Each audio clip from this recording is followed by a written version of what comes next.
curriculums who try to be scientific and rational miss the personal and social aspects of curriculum and instruction. Ignore subject matters, artistic, physical, and cultural aspects. Rarely considers the need for self-reflection and self-actualization among learners. And overlook the socio-psychological dynamics of classrooms and schools.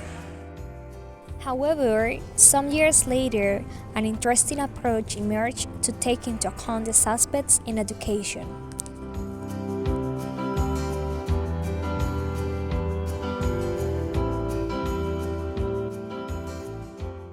The humanistic approach is rooted in progressive philosophy and the child-centered approach of the early 20th century. This approach gained further impetus in the 40s and in the 50s with the growth of child psychology and humanistic psychology, which deal with well-being, ego-identity, psychological health, freedom to learn, and personal fulfillment.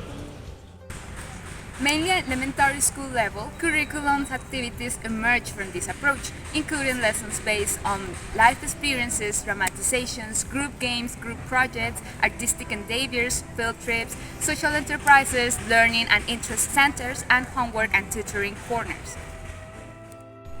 These activities include creative problem solving and active student participation.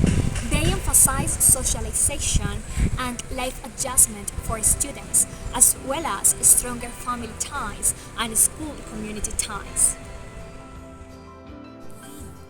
Today, we have the opportunity to interview Dr. Sandoval and Dr. Diaz, philosophers who can illustrate better the characteristics of the humanistic approach. Good morning, Professor Sandoval. Good morning. What can you tell us about the humanistic approach? For instance, what can you gain from it? Okay, first of all, it is crucial to take into account that various developmental theories and child-centered methods for curriculum derive from the humanistic approach, which considers informal as well as formal curriculum. This approach considers the whole kid, not only the cognitive dimension. The art, the humanities, the health education are just as important as science and maths. Okay, and this approach is not like competitive or teacher-centered, right? Yes, exactly. In fact, this approach tends to put faith in cooperative learning, independent learning, small group learning, and social activities. Oh, okay. Thank you so much. Thank you for the invitation. Now we're here with Dr. Diaz. Good morning, Dr. Diaz. Good morning. What can you tell us about the role of teachers and students in the humanistic approach?